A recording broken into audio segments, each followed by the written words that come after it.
G'day guys and welcome to Aussie English. My objective here is to teach you guys the English spoken down under. So whether you want to speak like a fair dinkum Aussie, or you just want to understand what the flippin' hell we're on about when we're having a yarn, you've come to the right place. So sit back, grab a cuppa and enjoy Aussie English.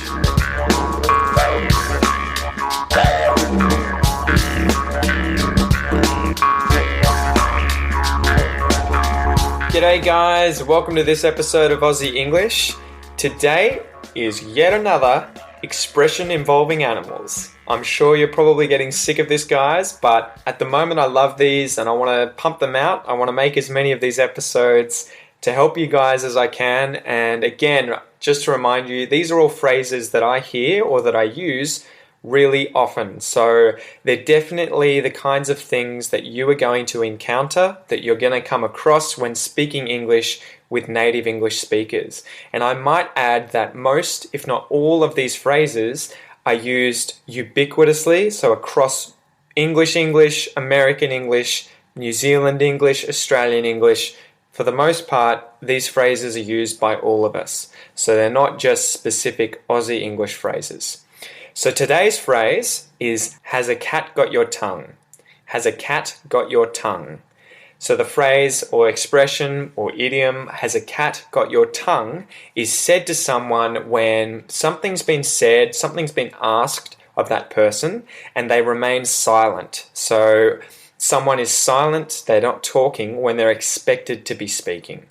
So if you've asked someone something, and they didn't respond, or they can't respond, or they're choosing not to respond, you could say to that person, has a cat got your tongue?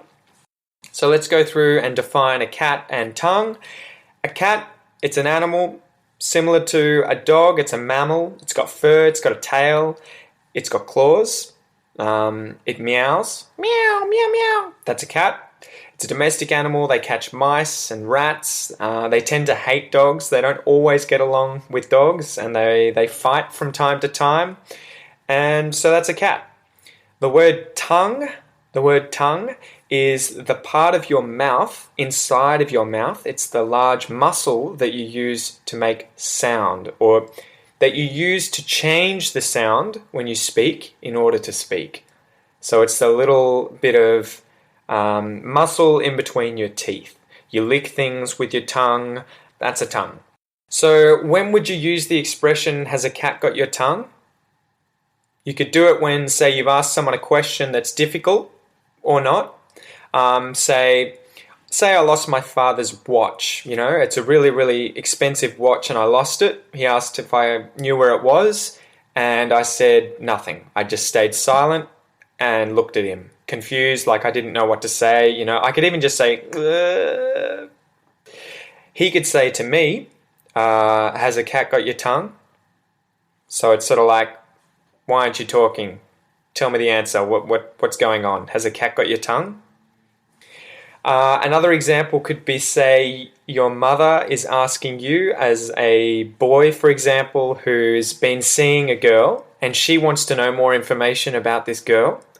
And she could be probing, she could be prodding you with a whole lot of questions saying, you know, who is this girl? Where's she from? What are her parents like? You know, what does she look like? What does she do? And if you don't reply, you just remain silent when your mother is obviously expecting you to say something and to tell her a little bit about this girl that you are seeing, that you are dating, that you're going out with. She could say to you, you know, why aren't you telling me anything? Has a cat got your tongue? Speak up. Why are you silent? Tell me all these things. Has a cat got your tongue? What's up? So let's go through some exercises, guys. And today we'll just do some repetition ones where you guys can practice after me. And the first one is, cat got your tongue? Cat got your tongue? Cat got your tongue? Cat got your tongue? Cat got your tongue? Cat got your tongue? Cat got your tongue? So you'll notice here too with this expression, guys, it's a question. So I'm raising my intonation at the end of the phrase because I've turfed, I've chucked, I've removed the part of the phrase, has a cat got your tongue? So you can often hear it as just, cat got your tongue, where they've removed the has a, and I raise my intonation at the end of the sentence. So I say, cat got your tongue, in order to show people that it's a question, that I expect an answer. Whereas if you said, cat got your tongue, it sounds like it's a statement, not a question. I'll also mention in there when I said cat got your tongue, when I say this quickly, because of the T at the end of got and the Y at the start of your, when you have those come together in sentences, got your, it often becomes a gotcha. So you'll turn the TY there on the end and the start of those two words, got and your, into a ch to make it to make them link better, so that they're smoother when you speak. So I'll say cat got your tongue instead of cat got your tongue. See how I have to sort of say cat got your tongue?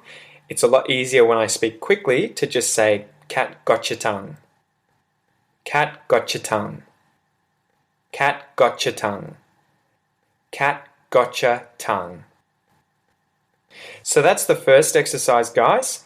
The next one will be two questions, one after the other. The first being, what's the matter? What's the matter? And then the second one being the full, has a cat got your tongue? So this is what you will hear together quite often when someone says to you, what's the matter? Has a cat got your tongue? So here we go. What's the matter? Has a cat got your tongue? What's the matter? Has a cat got your tongue? What's the matter? Has a cat got your tongue? What's the matter? Has a cat got your tongue? What's the matter? Has a cat got your tongue? What's the matter? Has a cat got your tongue? What's the matter? Has a cat got your tongue? And so I'll add here, guys, that because I have has a at the front of the sentence, has a cat got your tongue, it's obvious it's a question. So you can raise the intonation. You can say, has a cat got your tongue? You can raise it there. You can say, has a cat got your tongue? Or you can have it neutral or going down. So like, has a cat got your tongue? Or has a cat got your tongue?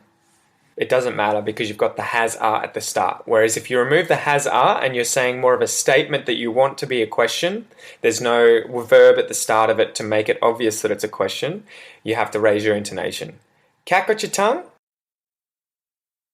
Has a cat got your tongue? Has a cat got your tongue? So they're the different phrases that we'll do for today's episode, guys. I hope you enjoyed it. Again, come on Facebook, send me an email, jump on the website, let me know what you think. And if you have any questions about issues you're having with English, whether it's Aussie English or just English in general, please let me know, and I would love to do an episode on any of your problems, phrases, slang words, whatever it is. Until next time, guys, have a nice one.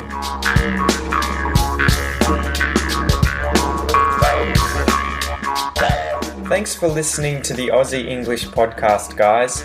If you haven't already, please come and join the community on Facebook at www.facebook.com/the Aussie English podcast, where I make daily posts about anything and everything related to Australia. Also, if you're enjoying the podcast, then please leave a review on iTunes or Stitcher or whichever platform you're listening to it through, as it'll help the podcast grow. Thanks again, guys, and enjoy your day.